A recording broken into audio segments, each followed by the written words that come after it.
Today we're going to talk about sustainability in education, specifically ed tech. We're going to take a deeper look into a specific iPad initiative during the 2012 school year in the Coachella Valley School District. Sustainability in education refers to advanced technology in education that is used in appropriate and effective ways. Want to learn more? Here's an example of an iPad initiative showcasing sustainability in education. Another aspect regarding ed tech is that students should learn how to use technology that they have, but also be adaptable with new technology. Speaking of new tech, the Coachella Valley School District recently purchased 19,000 iPads for their K-12 school district. Coachella Valley has a 90% poverty rate, Wi-Fi is not greatly accessible in most homes, and the school is primarily students of color. I'm going to talk about the negatives of this iPad initiative. For example, giving children technology opens up the possibility for misusing technology. One negative of the Coachella iPad initiative is that nearby schools often had little to no internet connection due to the overload of students using the wireless internet. As stated by a neighboring school official, they did not act like a good neighbor. This shows the negative effect that the initiative brought to the school district. Another issue that could affect implementing ed tech in schools is that teaching may be replaced with the technology. Also, the administration often makes the buying decisions when it comes to ed tech. This can result in expensive, uninformed, unnecessary purchases for both teachers and students.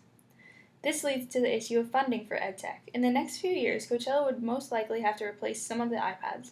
Replacing iPads can be expensive and take money from other areas that are in need.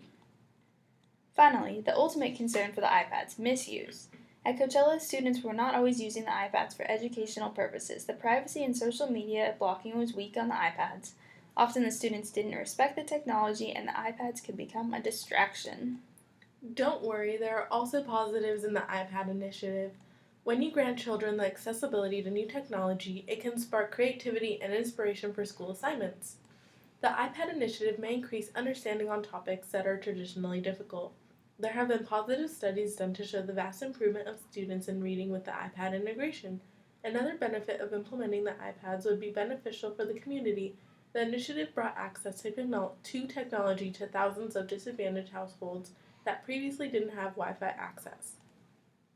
Even our president mentioned the Coachella Valley iPad initiative in one of his speeches. Another positive is that there is a very low level of iPads being stolen or broken, less than 1% in fact. There's a saving money for the community because the schools have been able to remove the insurance for the iPads. A plus side to adding iPads into the classroom is the added motivation to create and research in school. Kids are excited to learn now.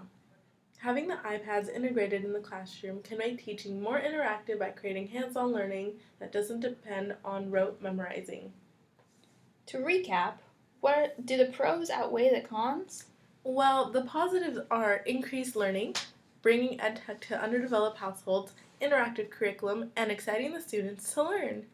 That sounds great, but we can't forget the realistic negatives, which are the misuse of ed tech, increased distractions, higher replacement costs, inappropriate ed tech purchases, and interfering with other schools' wireless connection.